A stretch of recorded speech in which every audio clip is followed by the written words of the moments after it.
دوستو ایک مرتبہ حضرت موسیٰ علیہ السلام نے اللہ تعالیٰ سے سوال کیا، یا اللہ آپ نے انسانوں کو کیوں پیدا کیا ہے؟ یعنی کہ آپ نے اتنی ساری مخلوقات کو کیوں پیدا کیا ہے؟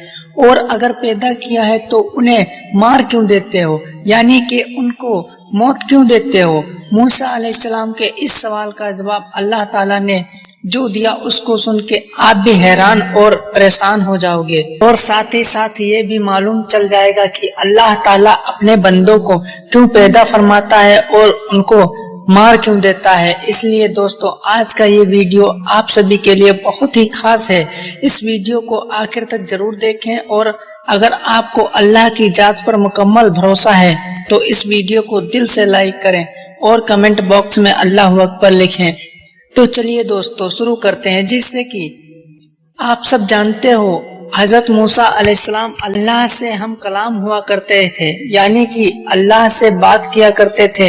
اکثر حضرت موسیٰ علیہ السلام طور کی پہاڑی پر جا کر اللہ سے بات کرتے تھے۔ اس وقت اللہ تعالیٰ نے آپ کو اتنی ساری حکمتیں اور اتنی ساری صفاتیں فرمائی ہیں جو ہر انسان کے لیے ایک بہت بڑی نصیحت ہے اور زندگی جینے کے صحیح طریقے کے لیے بہت ہی فائدہ مند ہے۔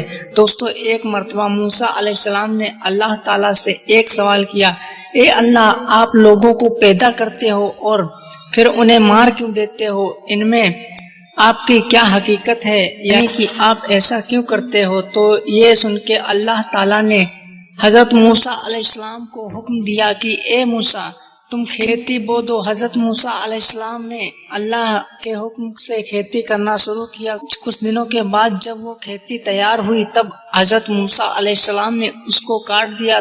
تو یہ دیکھ کر اللہ تعالیٰ نے حضرت موسیٰ علیہ السلام سے فرمایا، اے موسیٰ تم نے خود ہی کھیتی بوئی، پھر تم نے خود ہی اس کو کیوں کاٹ ڈالا؟ یہ سن کر موسیٰ علیہ السلام نے عرض کیا، یا اللہ کھیتی کے پکنے پر اس میں دانا اور بھوسا تھا، دانا اور بھوسا کو ملا جلا کر رکھنا مناسب نہیں تھا، اسی لیے حکمت کا تقاضا یہی ہے کہ ان دونوں کو جدا جدا کر دیا جائے۔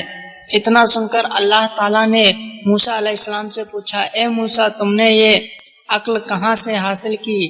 تو حضرت موسیٰ علیہ السلام نے کہا، اللہ تعالیٰ سے عرض کیا، یا الہی میری دانش بندی اور یہ عقل سب آپ نے ہی عطا کی ہے۔ یہ سن کر اللہ تعالیٰ نے فرمایا، اے موسیٰ پھر یہ دانش بندی مجھ میں کیوں نہ ہو؟ اے موسیٰ دیکھو انسانوں کی روحیں دو قسم کی ہوتی ہیں، ان میں ایک روح پاک اور ایک ناپاک ہے۔ ہر انسان کا جسم ایک رتبے کے نہیں ہوتے، کسی کے جسم میں موتی کی طرح پاک اور صاف روح ہے تو کسی کے جسم میں کنچ کی پونچھ کی طرح روح موجود ہوتی ہے۔ ان روحوں کو بھی ٹھیک اسی طرح سے ایک دوسرے سے علیحدہ کرنا مناسب ہے، یعنی کہ جدا جدا کرنا ضروری ہے۔ جس طرح سے تم نے گندم کو بھوسے سے الگ کر دیا ہے تاکہ جو نیک روح ہوتی ہے وہ جنت کو چلی جائے اور جو بری روح ہوتی ہے وہ دوزخ میں چلی جائے۔ موسیٰ یہ انسانوں کو مارنے کی حکمت تھی، اور انسانوں کو پیدا کرنے کی حکمت یہ ہے کہ ہماری صفات کا اظہار ہو جائے۔ حدیث قدسی میں آیا ہے کہ اللہ تعالیٰ ارشاد فرماتا ہے، میں ایک پوشیدہ خزانہ تھا، میں نے چاہا کہ میں پہچانا جاؤں، اسی لیے میں نے مخلوق کو پیدا کیا، انسانوں کو پیدا فرمایا۔ اے موسیٰ انسان کے جسم میں جو موتی ہے اس کو کبھی بھی ضائع نہیں کرنا چاہیے بلکہ اس کی حفاظت کرنی چاہیے۔ تو دوستو ہمارے لیے یہ حکمت کتنی بڑی ہے کہ اللہ تعالیٰ انسانوں کو پیدا کرتا ہے اور پھر انہیں مار کیوں دیتا ہے، اس بات کا خلاصہ بھی خود اللہ تعالیٰ نے کر دیا ہے۔